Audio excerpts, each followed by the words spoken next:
Holistic pharmacist Sherry Torkos is back in studio with us today. We're talking about digestive disorders and the significant impact it has on one's quality of life. And particularly, I think we're talking about IBS, irritable bowel syndrome, celiac disease. Right. Digestive disorders affect millions of Canadians. And if we look at IBS alone, so irritable bowel syndrome, we have the highest rate in the whole world of irritable bowel syndrome. Here in Canada? Yes, here in Canada. Why do you think that is? Well, researchers believe it's attributed to diet and lifestyle. Right. There isn't just one cause when it comes to IBS. It's thought to come on after a viral infection or bacterial infection, after a course of antibiotics. That could trigger it. Changes in motility in the digestive system, coupled with gut-brain issues.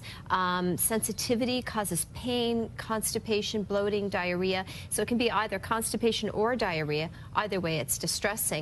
But the symptoms are similar to other conditions, such as celiac disease. So how do we deal with it?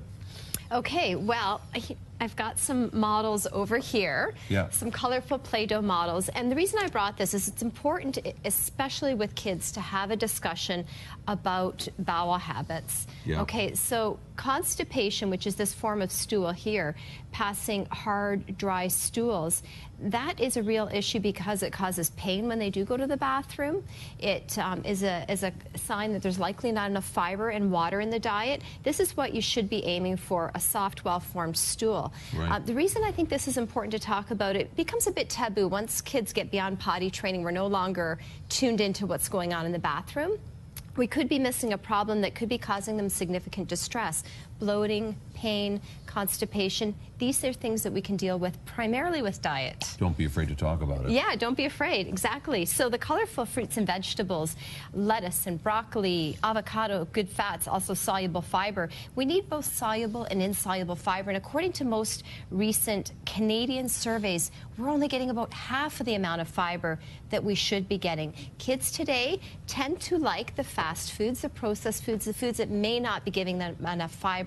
So try to get as much as you can with diet and then look for some supplements as well. And actually, I brought this to give you a taste, just to show that fiber is palatable. It's come a long way over the last few decades. This is called Sunfiber. And it's a truly regulating fiber. So this is helpful for both constipation and diarrhea. It's gluten-free. And it's clear mixing. It is actually, I'm going to stir this for a minute, it's going to become invisible, tasteless. So you can have that with water. You can also mix it with juice. What is this, just to make me regular?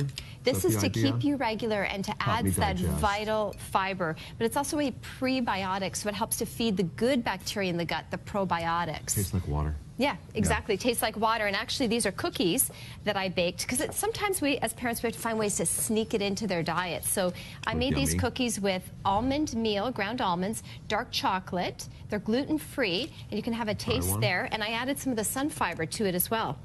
And this here, for those that have IBS, this is a new product in Canada that has a health claim.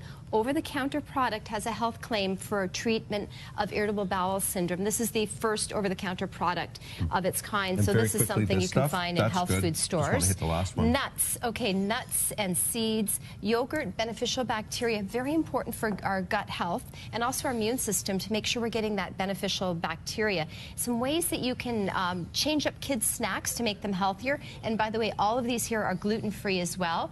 These are quinoa crisps. They have triple the protein, double the fiber of potato chips, hummus, wheat-free, gluten-free oatmeal, and I love Larabars. They're also gluten-free. We're out of time. Okay, well, we got some highlights. And check out my website. If you go to sherrytorkos.com, there's a Facebook link. You can check out my Facebook page because I posted this recipe. I just made this yesterday. And they're yummy. And they are yummy, aren't they? Thanks, Sherry. Thanks for having me. Stay with us. We'll be back right after the break.